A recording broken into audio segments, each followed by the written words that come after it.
नमस्कार मित्रांनो, मी आपल्या सर्वांचा लाडका दिनेश भोविल ते बोर्ड सोशल वर्कर या यूट्यूब चॅनलमध्ये मी आपल्या सर्वांचं स्वागत करतो। नवीन लोकांच्या नवीन व्यथा जाणून घेण्यासाठी मी आज समतानगर या ठिकाणी आज आलोय। तर आपण पाहू शकता या ठिकाणी नाली आणि नालीमध्ये पाणी।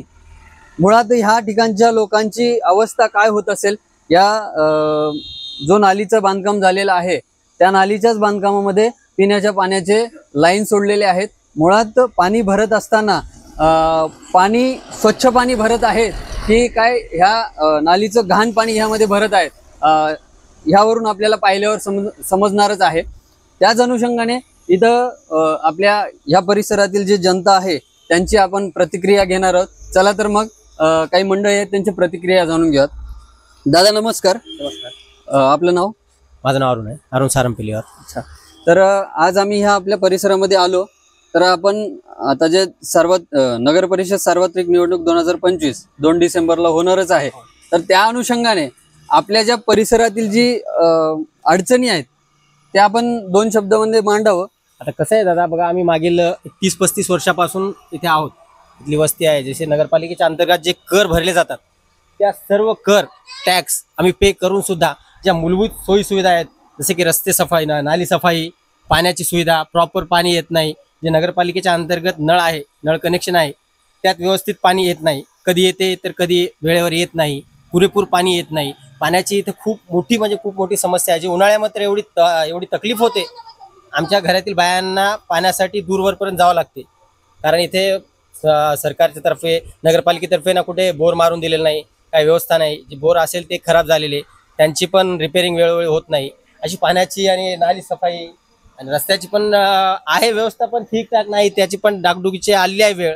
या सर्व गोष्टी लक्षात ठेवून आता येणाऱ्या नगरपालिकेच्या कार्यकाळामध्ये जे उमेदवार आहेत, जे विजयी होऊन येणार आहेत, त्यांनी सगळ्यात पहिले हे ध्येय गाठून यायला पाहिजे की या वार्डातील आमची अपेक्षा हेच आहे की नगरसेवक आमच्या ह्या सर्व समस्या यांचं निराकरण करून दिलं पाहिजे त्यांनी।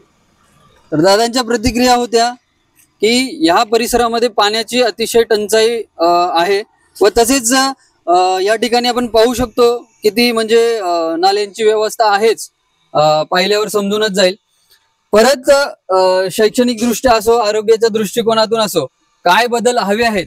तर दादांना मी प्रश्न करू इच्छितो की या ठिकाणी दादांनी सांगितलं, दादांनी मांडलं की पाण्याची जे टंचाई आहे, पाण्याची व्यवस्था आहे, अतिशय बिकट परिस्थिती आहे इकडच्या परिसरामध्ये।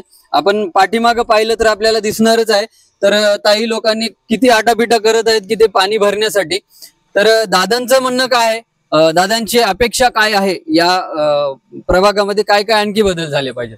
आणखी एक बदल म्हणजे जी वरची टाकी आहे, ती बसवलेली बीजेपी वाल्यांची बसवलेली टाकी आहे ना, ती टाकी चालू करून द्यावं।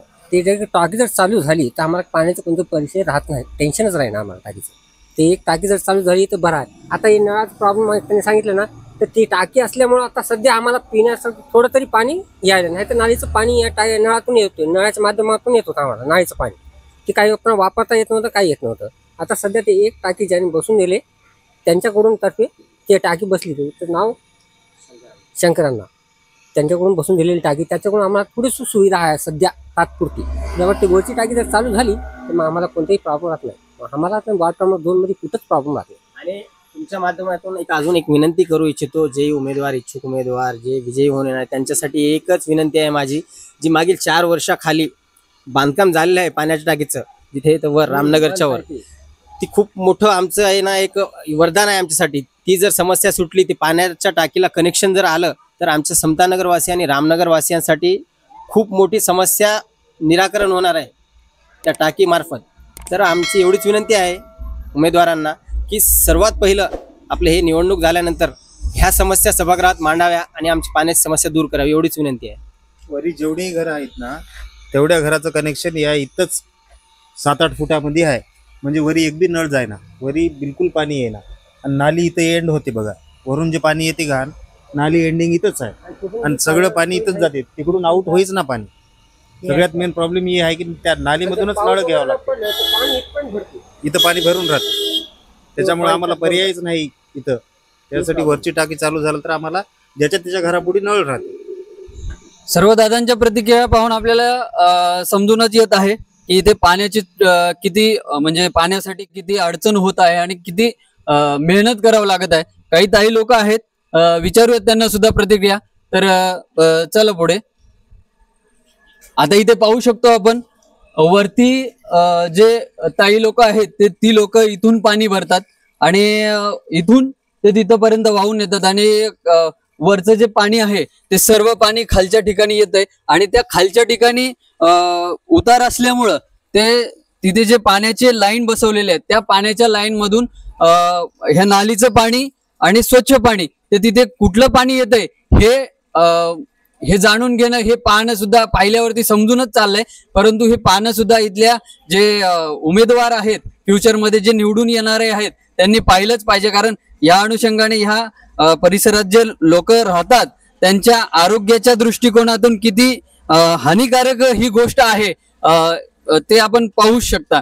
तर इथं काकू आजी लोक आहेत, त्यांना सुद्धा विचारूयात त्यांच्या प्रतिक्रिया काय की त्यांनी येत्या उमेदवाराकडून काय अपेक्षा करत आहेत.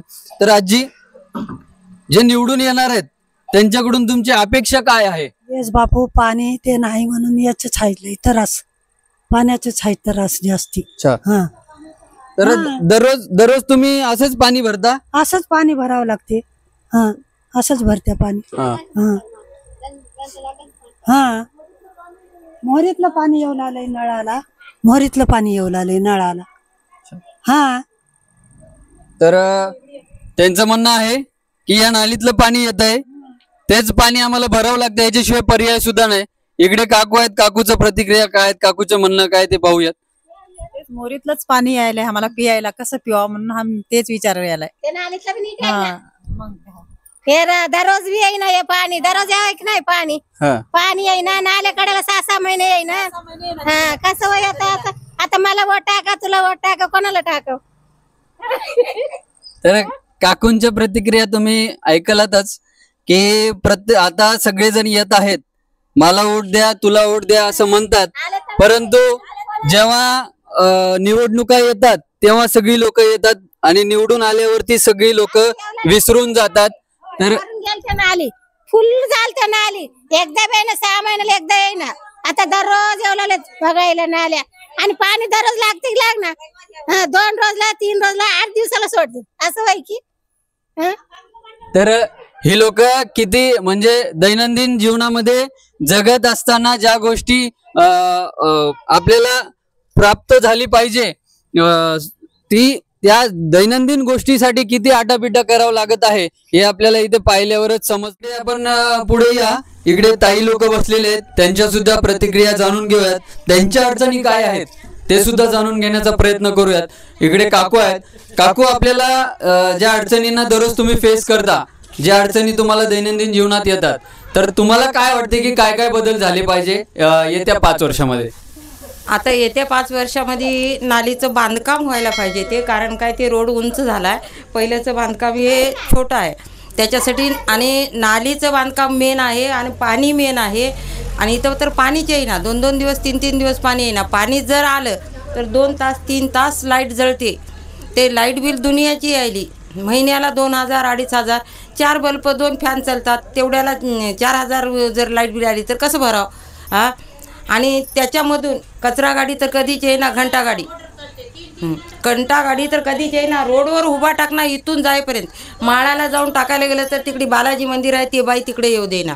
एवढी परेशानी आहे की नाही. आणि आमची गल्ली तर अशी आहे की धर्मावादून ओवाळून टाकून दिल्यासारखं झालं आहे आम्हाला. म्हणजे खरं सांगायचं म्हणजे, कारण काय इथं कोणतीच सुविधा नाही, कोणी येईनात आमच्याकडं, कोणी बघणार, मग करावं काय?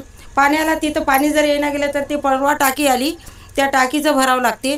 टाकीला भरलं तर बी 2-2 तास लाईट जळावंच लागते. आता एवढे सिटीला असून शिने जर आम्हाला मोटारी लावून जर पाणी, काही छतं नाहीत आमचे, काही नाहीत, वर चढवायचं असलं तर छतावर चढवायचं म्हणून म्हणते. पण इथं नाहीतच की, नुसत्या घरामध्ये पाणी येईना आम्हाला. पाणी आणि ते घंटा गाडी हे सगळी सुविधा करून द्यावं आम्हाला. काय नाही, काही विचारावं त्यांनी येऊन, तर आम्ही त्यांना मतदान करणार व्हा. बघा, तर काकूंचं म्हणणं आहे की या ठिकाणी जे नालीचं व्यवस्था झाली, परंतु जे स्वच्छतेच्या दृष्टिकोनातून घंटागाडी सुद्धा येत नाही. घंटागाडी कचरा टाकण्यासाठी सुद्धा आम्हाला भरपूर आटापिटा करावं लागत आहे. तिकडं वरती मंदिर आहे, त्या ठिकाणी सुद्धा कचरा टाकता येत नाही. परंतु या ठिकाणी कचऱ्याची विल्हेवाट लावण्यासाठी सुद्धा कुठे जागा नाही. आणि जे पाण्याची व्यवस्था आहे तात्पुरती, त्या पाण्याच्या व्यवस्थेच्या माध्यमातून जेव्हा आम्ही मोटर लावतो ते मोटर 2-2 तास चालतात आणि 2-2 तास चालल्यावरती त्या मोटरचं जो बिल येते ते आभाळाला गगनाला भिडण्यासारखे बिल येतात. ते आमच्या दैनंदिन जीवनामध्ये जे आम्ही काम करतो, आमचं उत्पन्न तेवढं नाही तरी सुद्धा आम्हाला हे त्रास सहन करावं लागते, असं त्या काकूच्या प्रतिक्रिया होत्या. असंच नवीन नवीन व्हिडिओ पाहण्यासाठी, नवीन नवीन लोकांच्या अडचणी तुमच्यापर्यंत पोहोचवण्यासाठी मी दिनेश इलतेबोड सोशल वर्कर या यूट्यूब चॅनल मधून आपल्यापर्यंत पोहोचण्यासाठी मी सज्ज आहे. तर सर्वांना विनंती आहे की आपण सोशल वर्कर या यूट्यूब चॅनलला सबस्क्राईब करा. परत भेटूयात दुसऱ्या प्रभागामध्ये, दुसऱ्या परिसरामध्ये, जे की लोकांच्या अडचणी सर्वांपर्यंत पोहोचल्या जातील. आता दादा तुम्ही ऐकलातच आमच्या समतानगर येथील सर्व महिलांच्या समस्या ज्या आहेत, पाण्याविषयी असो की रस्त्याविषयी, नाली साफसफाईविषयी असो, या सर्व समस्या ऐकलातच. तर मी यामार्फत आमच्या दिनेश दादा यांच्या यूट्यूब चॅनल सोशल वर्कर या यूट्यूब चॅनलच्या मार्फत एवढीच अपेक्षा करतो की जे लोकप्रतिनिधी आहेत त्यांच्यापर्यंत ह्या आमच्या समस्या दादांच्या मार्फत पोहोचेल आणि ह्या समस्या आमचं निराकरण होईल. जसेच निवडणूक होतील या एका वर्षाच्या टर्ममध्ये आमच्या सर्व समस्यांचं समाधानीकरण हे जे लोकप्रतिनिधी येणार आहेत निवडून त्यांनी करतील हीच अपेक्षा बाळगतो. धन्यवाद दादा.